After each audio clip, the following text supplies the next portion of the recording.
Hello. ഞാനിന്ന് വന്നിരിക്കുന്നത് ഒരു എളുപ്പ പരിപാടിയായിട്ടാണ് കേട്ടോ. അതായത് നമുക്കിപ്പോൾ ഒരു പനിയുള്ളൊരു ദിവസം, അല്ലെങ്കിൽ വളരെ ക്ഷീണമുള്ളൊരു ദിവസം, അല്ലെ ജോലിയൊക്കെ കഴിഞ്ഞ് മടുത്ത് വന്നിരിക്കുന്നൊരു ദിവസം. അപ്പം അങ്ങനെ ഒരു ദിവസം നമുക്ക് എന്തെങ്കിലും നമ്മൾ ഓർക്കല്ലേ എന്തെങ്കിലും സിമ്പിളായിട്ട് കുക്ക് ചെയ്യാം അല്ലേ. പക്ഷെ സിമ്പിളായിരിക്കണം, ടേസ്റ്റി ആയിരിക്കണം അല്ലേ. അങ്ങനെയുള്ളൊരു എളുപ്പത്തിലുള്ളൊരു കുക്കിംഗ് വീഡിയോ ആയിട്ടാണ് കേട്ടോ ഇന്ന് ഞാൻ നിങ്ങളുടെ മുമ്പിൽ വന്നിരിക്കുന്നത്. അതായത് വലിയ വലിയ ആഡംബരമൊന്നുമില്ല, വളരെ നിസ്സാരമായിട്ട് നമുക്ക് ചെയ്തെടുക്കാവുന്നതേ ഉള്ളൂ. അതായത് കുറച്ച് അരിയും കുറച്ച് പയറും കൂടെ ഒരുമിച്ചിട്ടൊന്ന് വേവിക്കുക. അപ്പം എന്താ പറയുക, അത് നിങ്ങൾ ഓർക്കും അരിയും പയറും കൂടെ ഒരുമിച്ചിട്ട് വേവിച്ച് കഴിഞ്ഞാൽ ഇതിന് മാത്രം വലിയ ടേസ്റ്റ് ആണോ എന്നല്ലേ. ഞാൻ പറഞ്ഞു തരാം, ഓരോ സ്റ്റെപ്പ് ബൈ സ്റ്റെപ്പായിട്ട് പറഞ്ഞു തരാം. പറയുന്നത് പോലെ ഒന്ന് ചെയ്ത് നോക്കൂ കേട്ടോ. സംഭവം നല്ല ടേസ്റ്റാണ്. അതിൻ്റെ കൂട്ടത്തിൽ വലിയ ആഡംബരങ്ങളൊന്നും വേണ്ട. ഒരു പപ്പടമൊക്കെ ഉണ്ടെങ്കിൽ നിങ്ങൾക്ക് സുഖമായിട്ട് എന്താ പറയുക നല്ലൊരു കഞ്ഞി കുടിക്കാം കേട്ടോ. വളരെ വളരെ ഈസി കുക്കിംഗ് ആണ്. ഞാൻ പറഞ്ഞില്ല, എല്ലാ ദിവസവും നമുക്ക് ഈ പറഞ്ഞ പോലെ മീൻകറിയും വെച്ച്, ചോറും വെച്ച്, മീൻ വറുത്തതും വെച്ച് അല്ലേ. ശരിക്കും ചില ദിവസങ്ങളിലൊക്കെ നമുക്ക് നല്ല അല്ലേ, എൻ്റെ ഒരു ഏജുള്ളവരോടൊക്കെ ചോദിച്ചാൽ അറിയാം, ചില ദിവസങ്ങളിലൊക്കെ നമുക്ക് ഓരോ ദിവസവും നമുക്ക് ഓരോ രീതിയിലുള്ള, ചില ദിവസങ്ങളിൽ നല്ല എനർജി കാണും, ചില ദിവസങ്ങളിൽ നമുക്ക് ഭയങ്കര ക്ഷീണം കാണും അല്ലേ. അപ്പം ഇത് ക്ഷീണമുള്ളൊരു ദിവസം പെട്ടെന്ന് എല്ലാവരെയും ഹാപ്പി ആക്കാൻ പറ്റിയ ഒരു കുക്കിംഗ് കേട്ടോ. നിങ്ങളൊന്ന് കണ്ടു നോക്കണേ.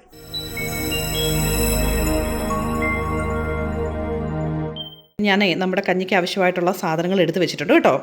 ഇത് കണ്ടോ, ഇതൊരു 2-3 പേർക്ക് സുഖമായിട്ട് കഴിക്കാം കേട്ടോ. ഒരു 1/4 കപ്പ് അരി, നമ്മുടെ എന്നാ പറയുന്നത്, നമ്മുടെ നാട്ടിലെ കുത്തരി.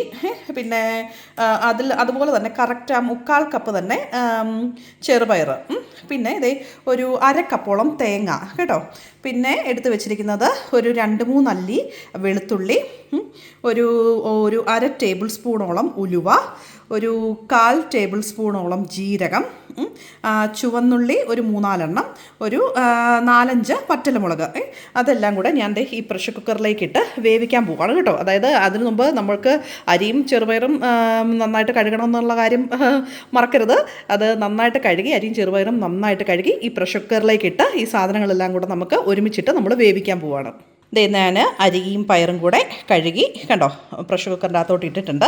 ഇനി ഞാൻ അതിലേക്ക് നേരെ നമ്മൾ എടുത്ത് വെച്ചിരിക്കുന്ന 1/2 ഗ്ലാസ്സോളം ഉള്ള തേങ്ങ, ഓക്കെ, പിന്നെ നമ്മൾ എടുത്ത് വെച്ചിരിക്കുന്ന വെളുത്തുള്ളി, ചുവന്നുള്ളി, ജീരകം, വറ്റൽമുളക് എല്ലാം കൂടെ നമ്മൾ ഇതിലേക്ക് നേരെ ആഡ് ചെയ്യും കേട്ടോ. ഇനി വെള്ളത്തിൻ്റെ കണക്കല്ലേ വേണ്ടേ. ഇനി വെള്ളത്തിൻ്റെ കണക്കെന്ന് പറഞ്ഞു കഴിഞ്ഞാൽ നമ്മളിപ്പം അരിയും പയറും കൂടെ നമുക്ക് ഏകദേശം ഒരു 1.5 ഗ്ലാസ്സോളം ഉണ്ട്. അരിയും പയറും കൂടെ 1.5 ഗ്ലാസ്സോളം ഉണ്ട്. അപ്പം നമുക്ക് ശരിക്കും വേണ്ടത് ഒരു 4 ഗ്ലാസ് വെള്ളം, കാരണം നമുക്ക് കഞ്ഞിയായിട്ടാണല്ലോ വേണ്ടത്. ഒരു 4 ഗ്ലാസ്സോളം നമ്മൾ വെള്ളം ഇതിലേക്ക് നമ്മളിപ്പം ചേർക്കണം കേട്ടോ. എന്നിട്ട് നമ്മൾ എന്താ പറയുന്നത്, സ്റ്റൗവിൽ വെച്ച് അടുപ്പ് കത്തിച്ച് ഒരു എന്താ പറയുക ഒരു 3 വിസിലോളം നമുക്ക് കേൾപ്പിക്കണം. 3 വിസിൽ കഴിഞ്ഞ് കഴിയുമ്പോഴത്തേക്കും നമ്മുടെ കഞ്ഞിയും പയറും എല്ലാം നന്നായിട്ട് വെന്തിരിക്കും. നമ്മളിപ്പം ഉപ്പ് ചേർക്കുന്നില്ല കേട്ടോ. കഞ്ഞി ആയി കഴിഞ്ഞിട്ട് നമുക്ക് ഉപ്പ് ചേർക്കാം. ഞാൻ അടുപ്പിലേക്ക് വെച്ചിട്ടുണ്ട് കേട്ടോ, പ്രഷർ കുക്കർ വെച്ചിട്ടുണ്ട്. ഇനി നമുക്ക് ലിഡ് വെച്ചിട്ട് ക്ലോസ് ചെയ്ത് കൊടുക്കാം. ലിഡ് വെച്ച് ക്ലോസ് ചെയ്തിട്ടുണ്ട്. ഇനി നമുക്കൊരു 3 വിസിൽ വരുന്നത് വരെ നമുക്ക് വെയിറ്റ് ചെയ്യാം കേട്ടോ. നമ്മുടെ വിസിലെല്ലാം വന്നു.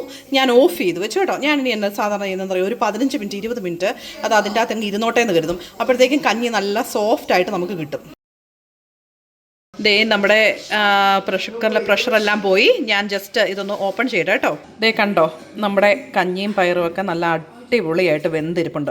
ഇത് കണ്ടോ, ഞാനൊരു സ്പൂണിൽ ജസ്റ്റ് ഒന്ന് എടുത്ത് കാണിക്കാം. കണ്ടോ, നല്ല സൂപ്പറായിട്ട് വെന്തിട്ടുണ്ട്. നമുക്ക് ജസ്റ്റ് ഒരു പീസ് ഞെക്കി നോക്കട്ടെ.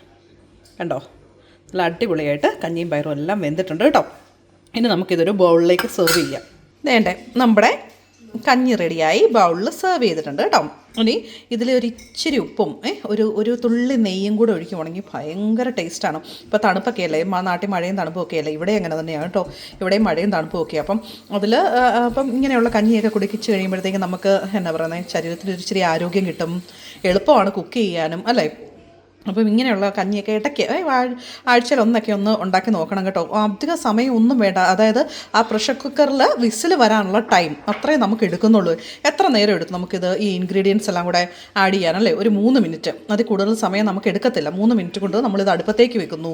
നമ്മൾ ആ സമയം കൊണ്ട് പോയി ഒന്ന് കുളിച്ച് വരുമ്പോഴത്തേക്കും നല്ല ഒന്നാന്തരം കഞ്ഞി റെഡി. നല്ല ഹെൽത്തിയാണ്, നല്ല ടേസ്റ്റിയാണ് അല്ലേ. ഉലുവായും ഒക്കെ അറിയാമല്ലോ, നിങ്ങൾക്കറിയാമല്ലോ, ബ്ലഡ് പ്രഷർ മാനേജ് ചെയ്യാനും റെഗുലേറ്റ് ചെയ്യാനും ഒക്കെ ഉലുവ നല്ലതാണ്. പിന്നെ നമ്മുടെ ചെറുപയർ പയർ നല്ല പ്രോട്ടീനാണ്.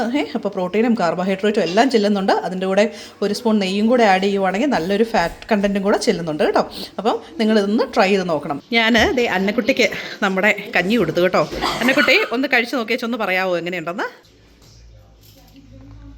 നല്ല ടേസ്റ്റ്. ഇപ്പോൾ കണ്ടല്ലോ അല്ലേ എങ്ങനെയാണ് ആ കഞ്ഞിയും പയറും വെക്കുന്നത് കണ്ടല്ലോ അല്ലേ? വളരെ സംഭവം വളരെ ഈസി അല്ലേ? എന്തെങ്കിലും പാടുണ്ടോ?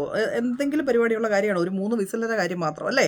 അപ്പം നിങ്ങൾക്ക് വീഡിയോ ഇഷ്ടപ്പെട്ടിട്ടുണ്ടെങ്കിൽ നിങ്ങൾ ലൈക്ക് ചെയ്യുക, ഷെയർ ചെയ്യുക, സബ്സ്ക്രൈബ് ചെയ്യുക കേട്ടോ. വീണ്ടും പുതിയ കുക്കിംഗ് ഒക്കെ ആയിട്ട് പിന്നെയും വരാം. താങ്ക്